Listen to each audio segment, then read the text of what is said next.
Now, the only independent news talk network in the Middle East, Israel National Radio and IsraelNationalRadio.com present the Tamar Yonah Show. Here's Tamar Yonah. And welcome to the show this Tuesday, June 20th, 2006, or the 24th of Sivan, 5766 on the Hebrew calendar. Hi, everybody, and hello to all of our listeners down in southern Florida. The Tamar Yonah Show is also syndicated on www.kolhalev.com.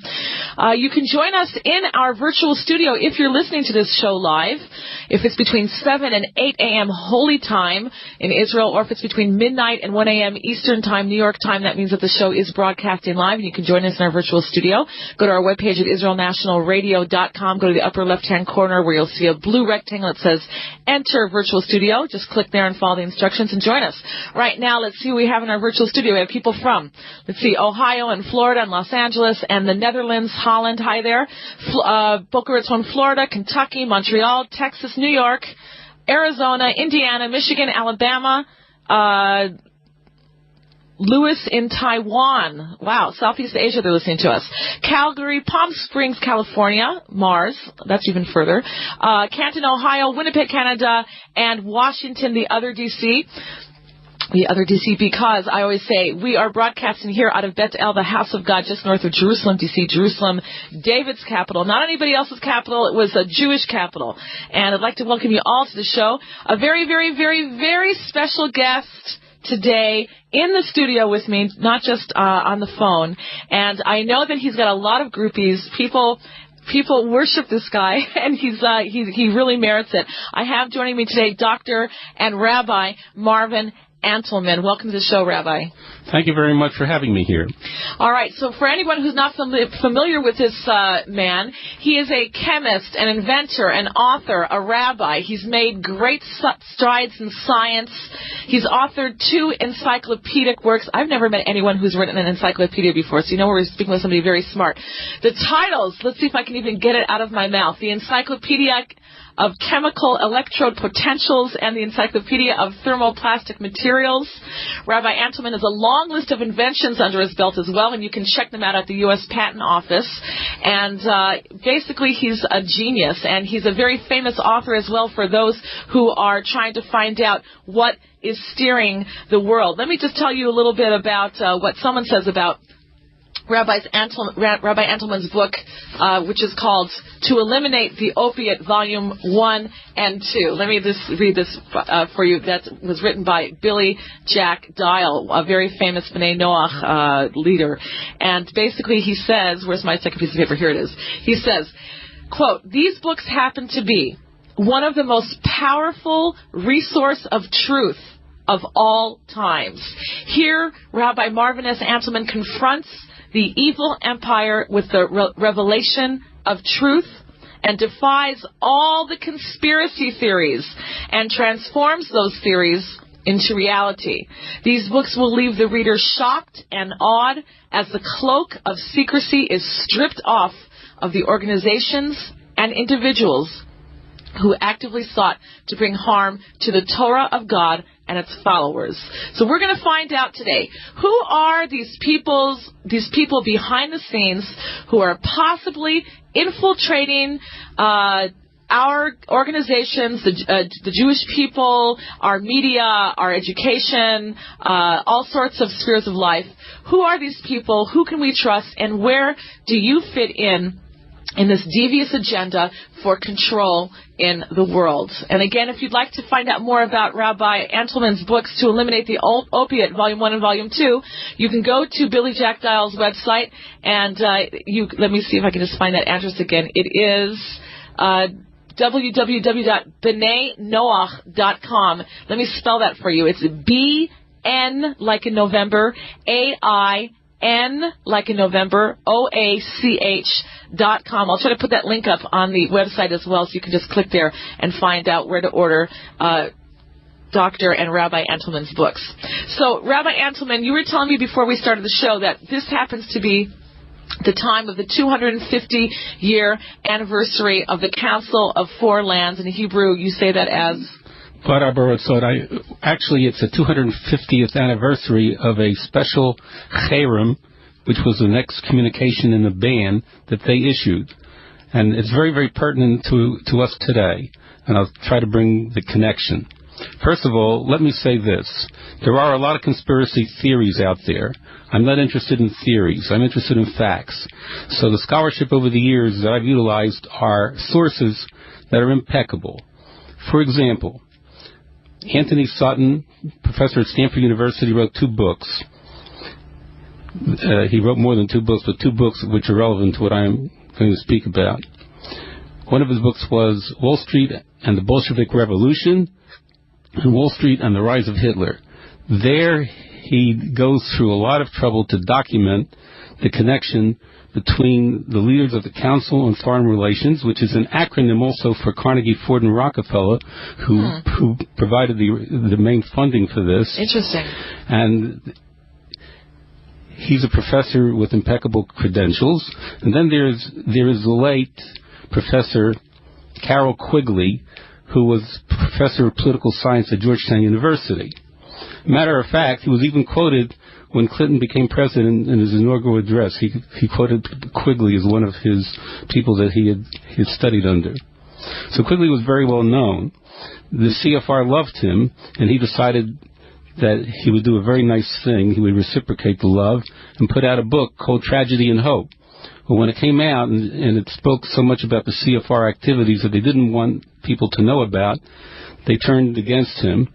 And he himself then reassessed his position with them and wrote a book called The Anglo-American Establishment, where he claimed that a handful of people were running the world.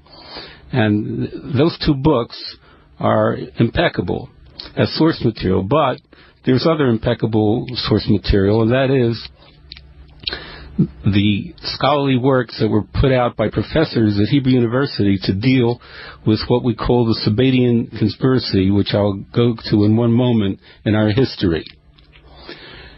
Let me preface those remarks by saying that, as every Jew well knows, right out of the Haggadah, in every generation they're out to destroy us, and every generation has its killers and persecutors of the Jews. In the 17th century, it was Chmielnitsky, who headed the Cossacks, who was out to destroy Jews and did terrible atrocities, killing hundreds of thousands of Jews in Poland. The atrocities were terrible, and to commemorate this terrible series of events, the Jews kept a fast day, the 20th day of Sivan, to commemorate this, which was this past Friday, commemorates the Chmielnitsky massacres. Today, it's no longer an active fast day, but it was observed for a few hundred years. In any event, on the 20th day of Sivan every year, the Vad Arba Rothschild, which was the Council for Lands, which is the biggest tribunal of its kind at that time, met once a year on this date and took up questions of Jewish law and other things. So these were very big rabbis, leaders of the community, who were on this Council of the Four Lands. The Council of Four Lands was backed up by no less than the King of Poland. It began in 1520 and lasted till 1764. It consisted of 30 rabbis,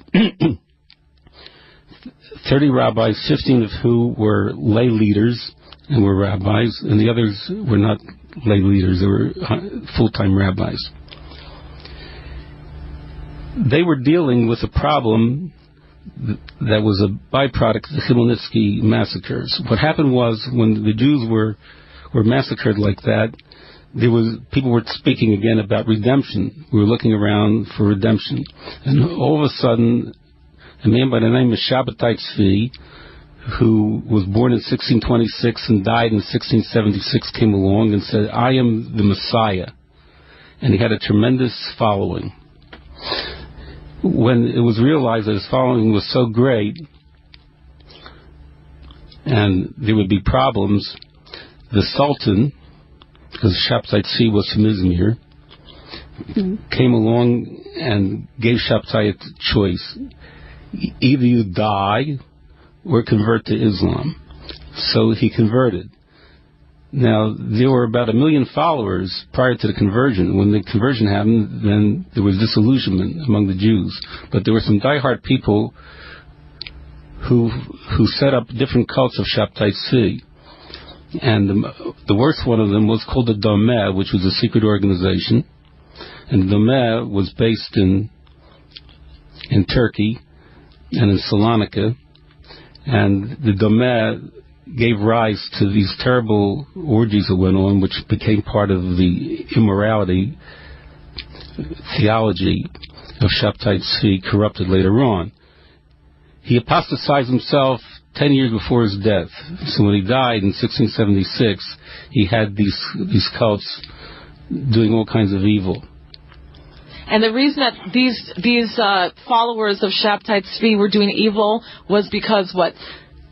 Here's the thing. The Talmud says that the Messiah would come when everybody's good or everybody's bad. There is such a saying in the Talmud. So the Sabbateans said like this: it's impossible for everybody to be good, it's easy to be bad. So they turned around the Torah and they said, if you do an evil deed, then you will use up the energy of the universe, and it'll collapse, and you'll force the Messiah to come because you will have used up all the evil in the world.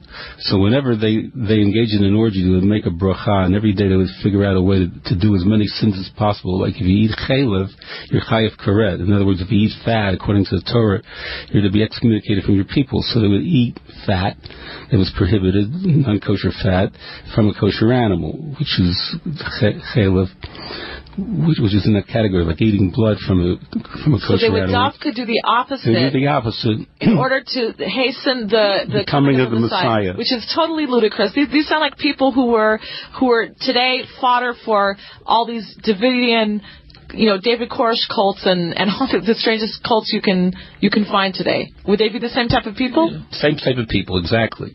As a matter of fact, what happened was then after that, after Shabtai Tzvi died, one of the most powerful Sabbatean cults, as they were called, was a transformation of the Domeh, the most extreme cult, to Europe through an insidious person by the name of Jacob Frank. He died in 1791. Now the Frankists started to spread and take over entire communities and make them satanic. Matter of fact, no less a personality than the Nobel Prize winner Isaac Bashevis Singer describes how a community was corrupted in his Satan and Garay, which is based on very well documented history. So one of the sources that I use is the late Professor Gershom Shalom, who wrote a lot about Shabtai Tzvi. Shabtai Tzvi, the Mystical Messiah, is a very, very thick book in Hebrew and in English, and goes through a lot of things. So to say that he was involved in conspiracy theories is ludicrous, because he has documented studies. There are other professors also, through Gershom Shalom, that were involved with their students at the university and still continuing the Sabbatean studies, as they're called, because of the influence of this insidious group. And you can actually trace a line historically, which I do in my book, to the CFR from Shabtai Tzvi, and another organization called the Illuminati, which was founded in 1776 by Adam Weishaupt. And they were involved also in the French Revolution, which is also well documented. So what you're saying is that there really does exist a new world order, that it's not a conspiracy theory, it's a conspiracy. And you're a scientist, so you only deal with facts. You don't like to go on hearsay or on jumping to conclusions. Only fact. You've done research and you come to the conclusion. You don't have to come to the conclusion. It's right there in front of you. You've gathered the facts to show that these are conspiracies that are going on in the world. There is indeed people working in a new world order to try to make this, to try to take over the world power. That's what you're saying, right? And there's so many books on the side of the Jewish philosopher that it'd be very ludicrous to compare it, let's say, to the Protocols of the Elders of Zion, which is fiction. So some of the professors at the time of Gershon Sholem was Jacob Katz. Professor Katz wrote a book called The Jews and Freemasonry, which gives a history of the interface between Jews and some of the cults that derived out of Shabtai Tzvi. But the next big cult that came from Shabtai Tzvi after the Domeh organization, which is in Turkey, the next big cult were the Frankists, as I mentioned with Jacob Frank.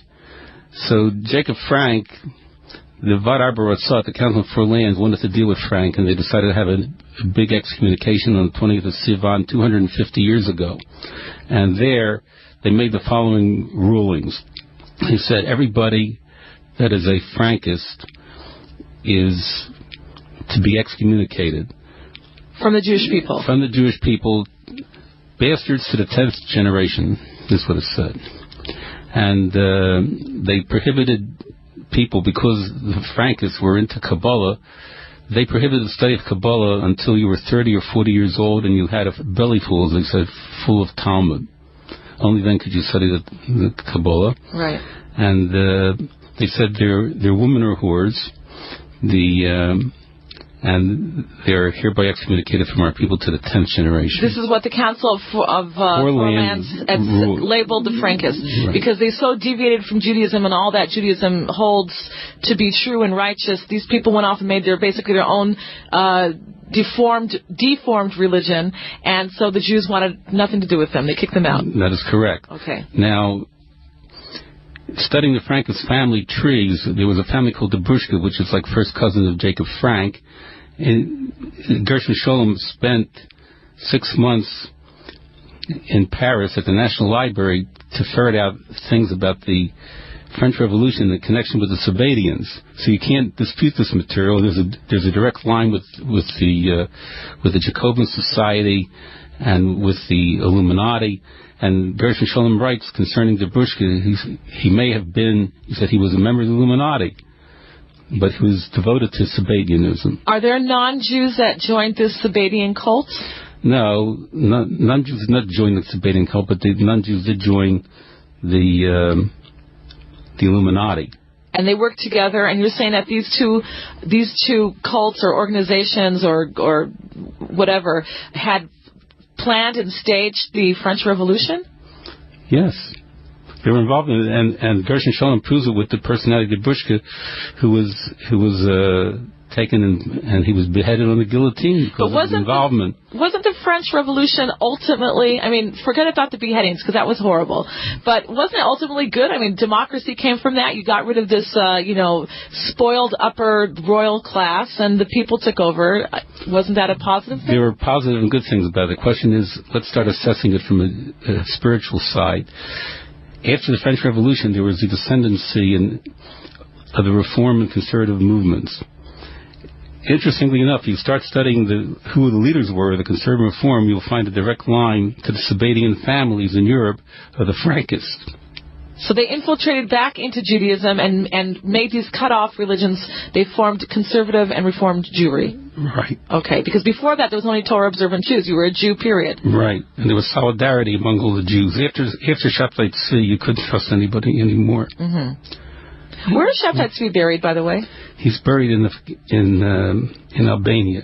Do people go and visit his grave? And I understand they do. It's a Sufi shrine. It's a Sufi shrine, which is Islam. Sufi is a Gnostic movement in Islam, which seemed to have been a tremendous influence on the Sabbatean movement. And the Sufi go all the way back in history, prior to even Islam.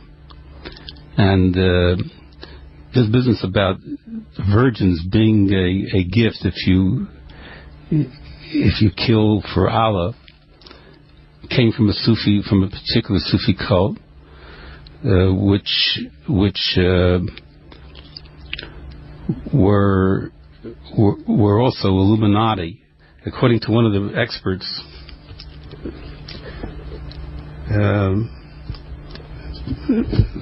Spence, who wrote an encyclopedia on the occult, claims that one of the Sufi cults were the assassins.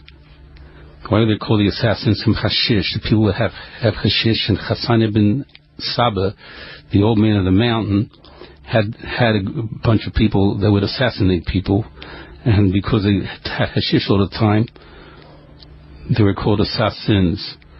So he equates the Illuminati with this movement.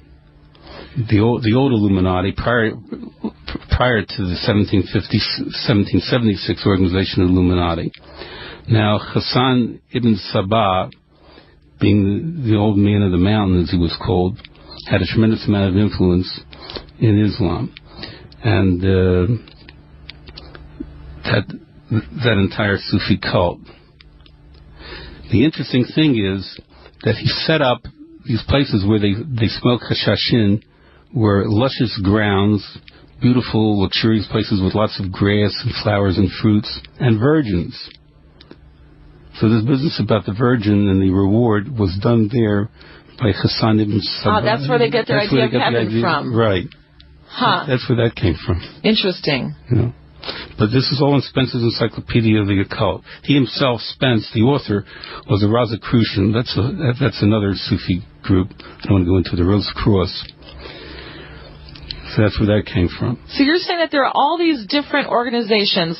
One is the Sabbatean cult, which are Jews that were kicked out of Judaism. There's the Illuminati, which were not Jews. They were Gentiles who had their own little secret thing. You've got today Skull and Bones Society that we heard about with Yale University and President Bush and many famous politicians today. Professor Anthony Sutton wrote about that in depth too. He was the one that I just quoted earlier as being the author of Wall Street and the Bolshevik Revolution and Wall Street and the Rise of Hitler. So Anthony Sutton has written about that. He has a separate book out on that. Now I can tell you that in my 2 volumes, I start showing straight lines from the Illuminati and the Frankists, the Haskalah movement, the Jacobin Society, the Reform movement, and different years that initiatives had. The Illuminati were involved to destroy the Bible and the biblical authority and to help promote biblical criticism in the university level. You know what, let me stop you here because we have to take a break for the news, and then you can go over and explain this all to us, how everything adds up today and where we are today in world politics and policies and agendas and who's running things. We're speaking with Dr. Rabbi Marvin Antelman, author of the book, the famous book, classic books I should say, To Eliminate the Opiate 1 and 2, volumes 1 and 2. Many other books as well, inventor, scientist, chemist, many things. You should do a search on him. You're going to probably meet the smartest man you've ever met in your life, and he's right here in our studio here in Bethel. We'll be right back.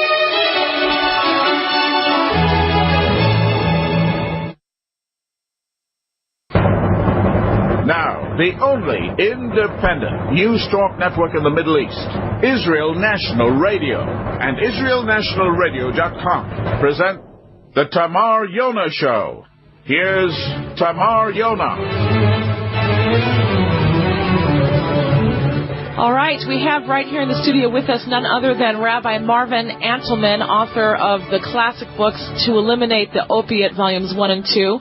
Religion is the opiate of the masses, so said Karl Marx, and Rabbi Marvin Antelman is here to tell us more about how there are conspiracies going on, running the world. These are not theories. He's a scientist. He only deals with facts. If anybody would like to know more about it, you should get his books. You can do that by going to Billy Jack Dial's website, which is www.b'nai-noach.com, and I'll try to post that again on the website. You can order the books there. As well, you can call in. Our phone number is 1-800-270-4288. That's a toll-free phone call from the USA, Canada, and Israel, 1-800-270-4288. So, Rabbi Antelman, what you're saying is that a lot of this started with a cult of people who thought that Shabtai Tzvi, who lived in the 16th century or the 17th century? 1626, 1676. Okay, he claimed that he was the Messiah. In the end, he got so many followers that he was a threat to the kingdom, so the Sultan said either convert or die. He was jailed. He was put in prison. He chose to convert to Islam, lost a lot of followers, but there's still some hardcore members, and they took what he was teaching and they perverted it even more, and they decided that in order to bring the Messiah, we have to have everybody sin. So the world gets to such a low level, God has to come in and save us. That's basically what their philosophy was? Yes, but they also considered Shabtai Tzvi to be God. To be God? Yes. Okay, we're really dealing with sickos. So this council of the four lands, these rabbis, said anybody who has anything to do with Shabtai Tzvi, who believes, who's a Sabbatean, or Sabbatean, who is a Frankist, when that came later, these people are excommunicated from Judaism. They have nothing to do with us. We do not believe in this stuff, and it's not Jewish, and they've chose to give up their Jewishness. I want to mention that the Frankists were in existence already when the Council of Four Lands came up with this edict, because Jacob Frank was causing all kinds of problems in Europe at the time. He died in 1791, and he made an offensive into Eastern Europe and what today is Moldavia or Bessarabia. Moldavia? Yeah. Yeah. And he had his cult very, very strong there. And so he was operating from 1753 already with initiatives 3 years before they came out with the pronouncement against the Sabbatean Frankists. All right. And at the same time, there were other organizations of people getting together who were not Jewish, Gentiles, and the Illuminati, who had their own plans to try to get world dominion, or at least as much power as they could. And today, everything seems to be coming together. You see different blocks being formed in the world. You've got the European Union. It looks like there could be now a North American Union tying Mexico, America, the USA, and Canada into one North American Union. It looks like there's going to be probably an African bloc, a Latin American bloc, the Asian bloc, and of course Shimon Peres back when he brought us Oslo was talking about a new Middle East, which would be a Middle Eastern bloc, and yet these people still exist today. You're saying from these. I'm just going to jump ahead just for a minute because I want to tie it in for today, so it's relevant. These groups of people who are still trying to make their one world agendas to gain power and strength and money and everything that they're vying for here. They are trying to do this so they can have power. Who are these people you said that's the CFR? Are there any other groups just like the Illuminati who were in Europe? Is there a European-based type of council, foreign relations, CFR think tanks that are guiding governments and infiltrating into different movements to steer people to go one way or another? There's the Bilderberg group in Europe. There are a lot of groups that run in tandem. Are they Jewish, the Bilderbergs?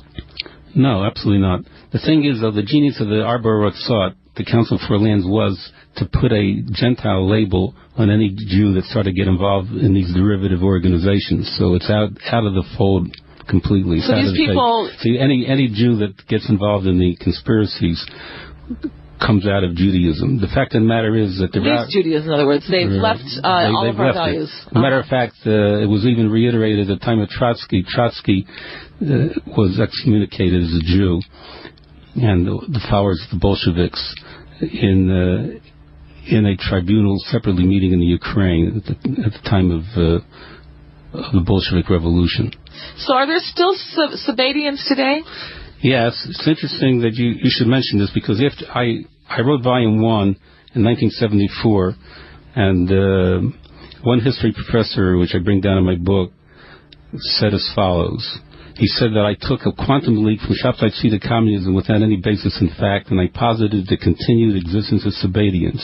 And he was skeptical over my assertion that some groups continued to enforce their secrecy after over 300 years and considered the notion absurd.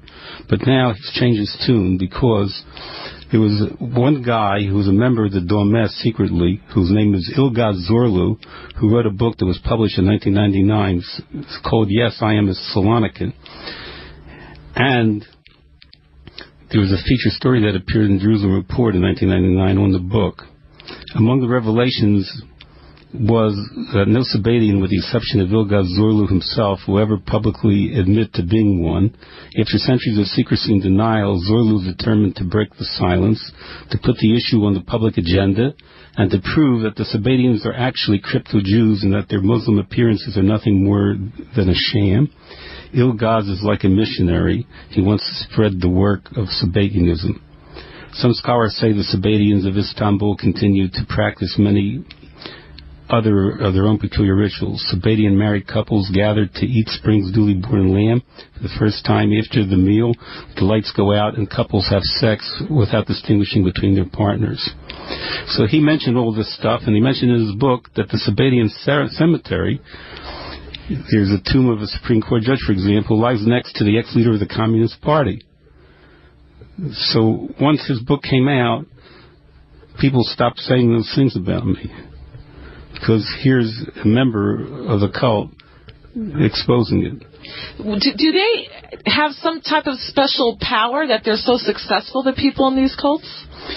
Well, it's no different than the power, let's say you have a group of Freemasons who give each other business, or business people that join the Rotary or something so like that. So it's just a clique. It's a clique. And because they help each other, right. They're able to put themselves up higher and higher. Yes, out of the Domet came no less a personality than Ataturk, who was the first leader of the new Turkey, secular government Turkey you have today. The switch from Istanbul to Anatolia. He was a member of the Domet historically.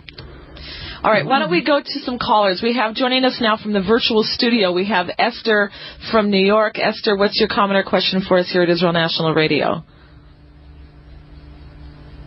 Do we have Esther from New York, from the virtual studio? I have a question for Dr. Antelman.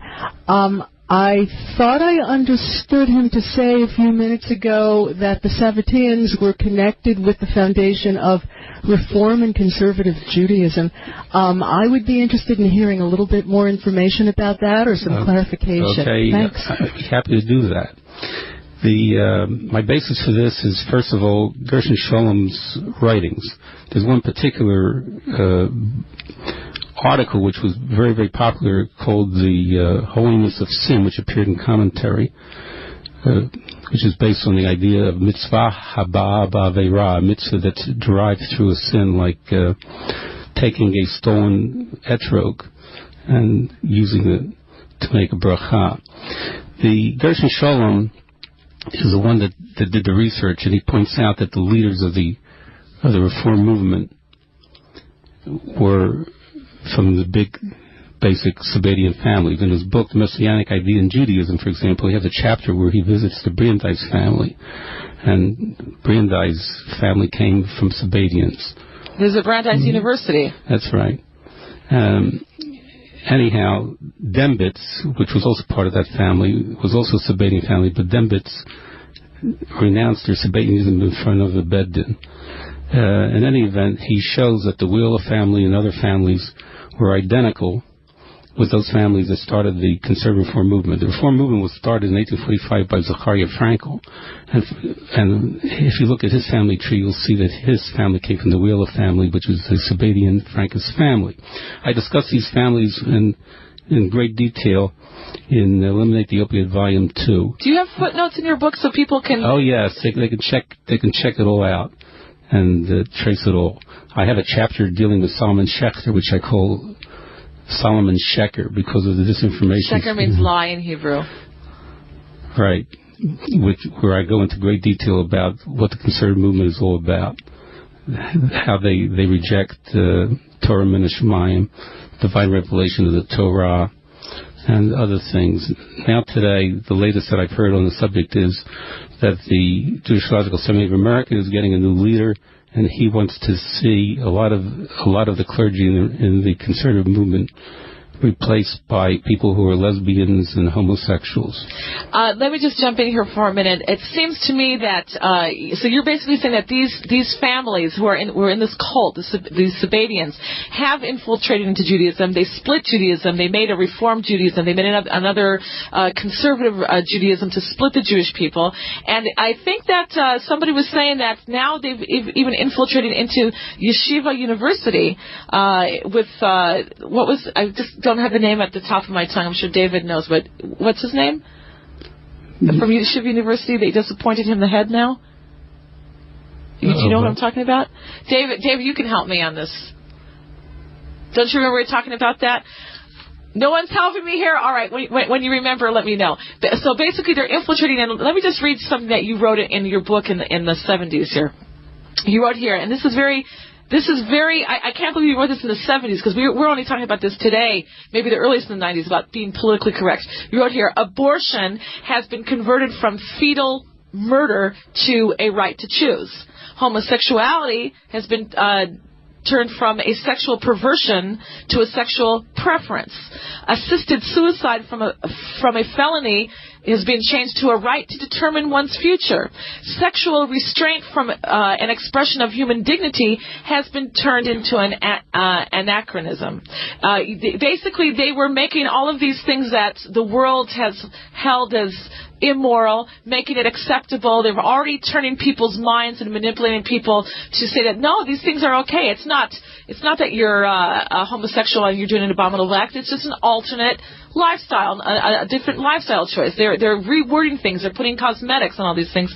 And this is the way that they can get people to think and do what they want them to do. Let's go to another caller. We have joining us from Baltimore, we have William. William, welcome to the show. Thank you, Tamar, and shalom aleichem, Rabbi. I had a two-part question. How can we see the influence of these groups, the CFR and the others, in the government and administration of Israel today? And two, we're talking about some very far-reaching and powerful people. What can the average person, religious Jew, Mikey's B'nai Noach, do in their individual lives about this without being in a position of power to make any kind of important decisions?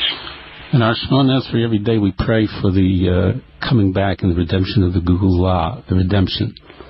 And if we believe this, especially if we can pick ourselves up and come to Israel and live, it will be the beginning of it, Chalta de Geulah, the beginning of the redemption, which I believe events that have unfolded in the last years seem to show that God has a moving finger. But if we start supporting those people that have other ideas that want to see Chas v'Shalom, the destruction of Geulah, and the redemption, then we're in trouble. So do your thing, be observant, and be knowledgeable, like you're listening to Arat Sheva, which is very, very good.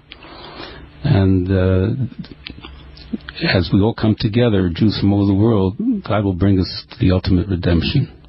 All right, so basically you're calling for Aliyah. Strong call there for Aliyah. Let's go now to Washington, D.C. We have joining us Tom. Tom, welcome to the show.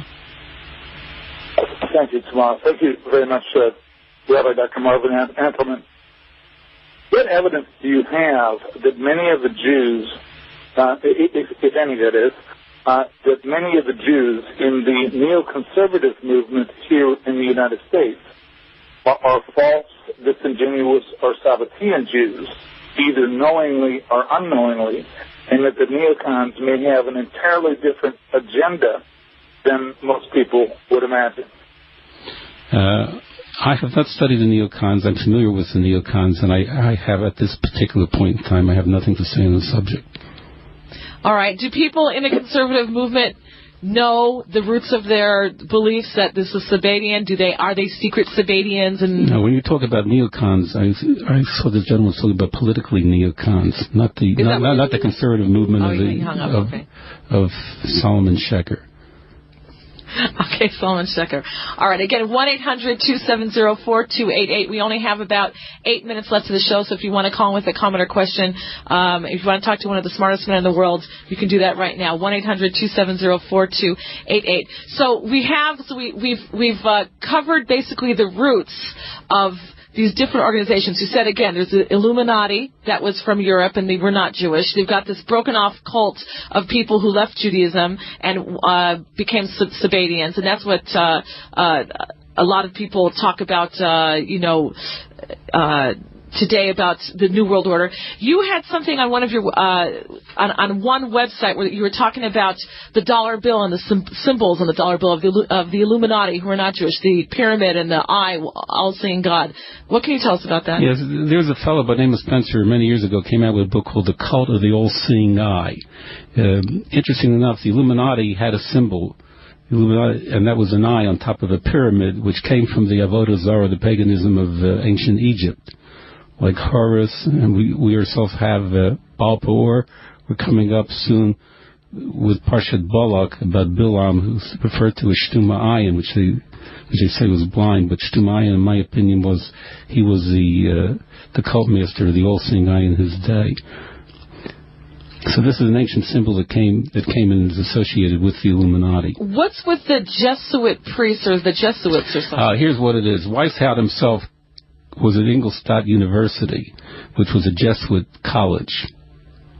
So the Illuminati, the Bavarian Illuminati, was founded in Ingolstadt, which was run and dominated by the Jesuits. Some people say that Weishaupt himself was a Jesuit, but apparently it seems anything I could find that was substantive, that was substantive as far as documentation was concerned, shows that he was involved with the Jesuits, but he himself was not a Jesuit. So we've got the Jesuits, we've got the Illuminati, we've got the Sabbateans. What about the Pope, the Catholic Church, the Church of Rome? They're still doing their old thing. But as far as the Illuminati itself were concerned, the anti-Semites have taken over the Illuminati as part of the Jewish conspiracy domination, and they're writing about the protocols, so they lump us all together. But some of them even say that Weishaupt was Jewish.